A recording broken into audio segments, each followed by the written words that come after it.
my gosh, it's important to be a part of a union for so many reasons. I mean, they protect you. There is strength in numbers. The merger of the two unions and just having one voice and acting as one voice is something that protects us, protects our rights, protects our interests and our financial, health, retirement, all of that. It makes everybody feel like we're together. Once you're a member, there's an onus on you to carry the card with respect. We're thrilled to be celebrating 40 years. Not only are we thrilled to be celebrating this great milestone today, but we're also thrilled to be celebrating with another iconic brand name, which is SAG-AFTRA. It's great to have both of these entities, or all of these entities, come together and just really celebrate these amazing actors, this amazing form of storytelling. You know, dramas are something that thrive in daytime, primetime, and cable, and so it's just such a great thing to be celebrating. We're all thrilled to be here today. We relate to human beings who are flawed and who have fear and vulnerability and strength and power and weakness and all that thing that just mixes together and makes a real human being. And so, you know, what you're doing is just trying to show people who watch something inside themselves. My boundaries are certainly tighter than Kevin's, but I've never lit anyone on fire. Nor have I ever given anyone an STD that I know of. So I think it's that way where it's like there's the Kevin that he wishes he were, and the Kevin that he has been when he is sort of on the right side of the law. But you know, sometimes it's appealing to do something that you're not supposed to do, right? Wait, right? And we're all shaking our heads. Sharon is dark and light. I like that. Well, she's a good girl, but she just does a lot of bad things. But she means well. I mean, that's the difference. When you really mean well, you're not bad. You just messed up. Yeah. So make some mistakes. So Sharon makes a lot of terrible mistakes. I like playing the character that way. I wouldn't want to play her one-noted all the time. And as far as going to the dark places, you know, when I've played a lot of Sharon's pain and sadness, that's a lot about who she is because of the losses she's been through. And I don't know if I, you know, liked doing that or I was good at that in the first place, but I certainly like playing that aspect of Sharon now. It's like performing a play every single day. So you just have to really break it down and focus on you know, the other character involved and what the story is. And she's definitely not the best person in the world, but I kind of agree with Sharon. Like, she means well. It's all about intent, right? I mean, everyone in their life lies once about their baby daddy, don't they? One of the most memorable parts of it is the Lauren and the Michael pairing. And Christian and I sort of decided that we wanted a storyline together. And so we were, I was doing a storyline with Greg, and I was in love. We were in love.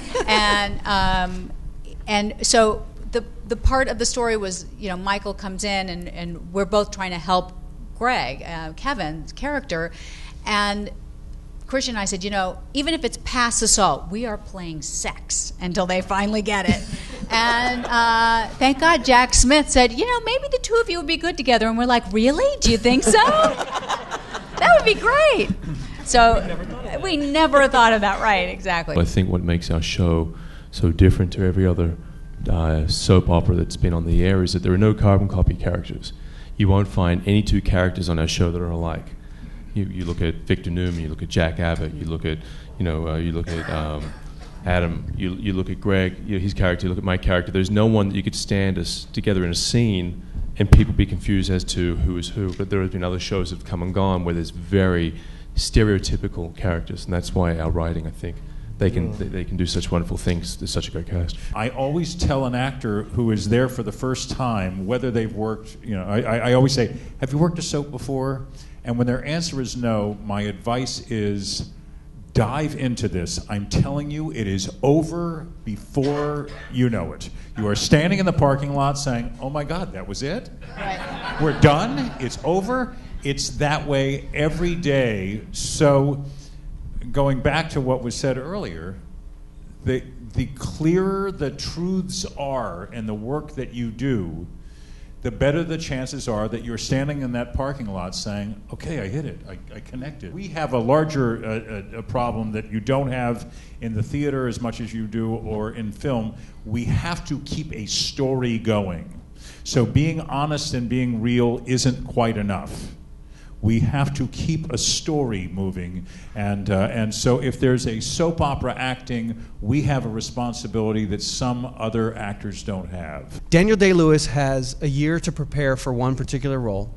He shoots about 2 to 5 pages of dialogue a day. He spends about 6 to 7 hours shooting one scene. With a very strong We shoot 10 minutes per scene. 10 minutes. You prepare the morning of or the night before in terms of committing it to memory. And like you said, there's no finality. It's always falling forward. It's always going forward. So in prime time, coming from that world, I had 6, 7 pages a day. I had the luxury of 18 takes, master shots, wide, close-ups, over my shoulder, handheld, so that you could cut that scene together, and I looked amazing. Right? And I challenge the Daniel Day-Lewises and the Meryl Streeps and those to come shoot a show and shoot 65 pages of content, and you'll find yourself in this brotherhood of actors going, wow, that's why it seems a little different, because they work so hard and so fast that if we were allowed the time to shoot an entire day, shoot 2 scenes with 1 million takes and camera angles, imagine taking the best snippet of the line that you spoke, their reaction, your reaction, and using the best of the best of the best. Of course it's going to look different, but the quality of the actors is, in my opinion, now that I've joined the show, I think better than most of the actors on the street that do movies in primetime. They banged the drum that it was all over about 4 years ago, and All My Children, One Life to Live going off the air made everyone think, yeah, this is really happening. But I think what's happened is ABC now realizes they made a giant error. The Chew is barely hanging on there. The Revolution's already gone off the air. They've learned that there really is value in an audience that comes in every day, that tunes in, or tunes in 3 days a week.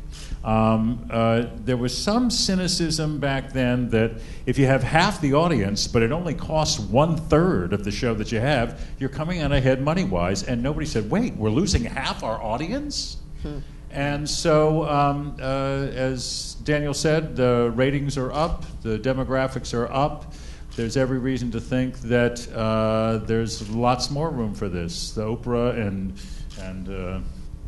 her network have a soap opera on at night now. They're trying to all these Downton Abbey's on at night. All these soap operas. Yeah, on PBS. And so I think there's always going to be a place for it. I think we just have to be very clever about not insulting the audience and bringing them along with really good stories.